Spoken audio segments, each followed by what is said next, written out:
Sithole imvume kwi-Global Fund ukuthi sithenge ama-ARV abiza u1 billion wamarandi.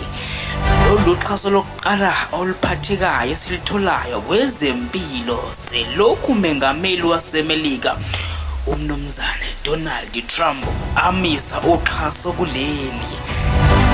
Senze izinhlelo noza kwethu esifundazweni zokuthi kungenzeki kube khona bangayitholi imishanguzo ngenxa yokuthi zivaliwe izindawo lapho bebeyithola khona.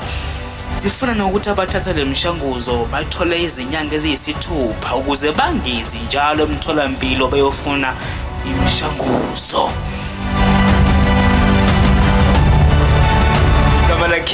Igama lakhe uDKD Aaron Motsoaledi. Igama lami nguSiben. Khula madoda namadoda ishuma ayisikhombisa phezulu umkade podcast. Sawubona yebo ngempela kuntwele enzansi ngoxhaso lwezinhlelo zezempilo kuleli. Sekuyalunga ngoxhaso lwezinhlelo zezempilo kuleli kakhulukazi ke sokulwa nokusabalala kwe-HIV, TB nezinye izifo njengoba sekunoxhaso oluzodla 1 billion wamarandi lokuthenga imishanguzo yokuthithibalisa HIV. Lolu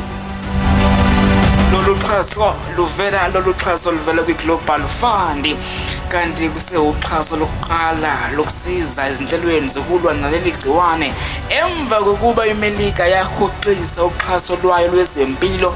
Lokhu kuvezwe ngungqongqoshe wezempilo DKD Aaron Motsoaledi izolo ekhuluma nabezindaba eGoli ngezinhlelo zezempilo.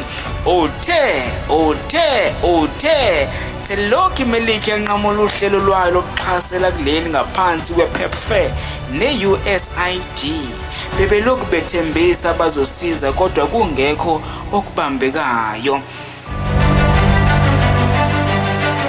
uDKD Motsoaledi ubalule nokuthi ke kuzokwakheka imisebenzi engu-650 noma engu-1650 njengoba kuzoqashwa odokotela aba-1200.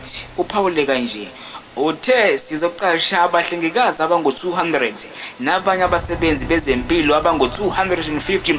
Sifuna ukwehlisa izinga lodokotela abangasebenzi njengoba kuke kwabakhona nezikhalo. Igama lami nguSiben.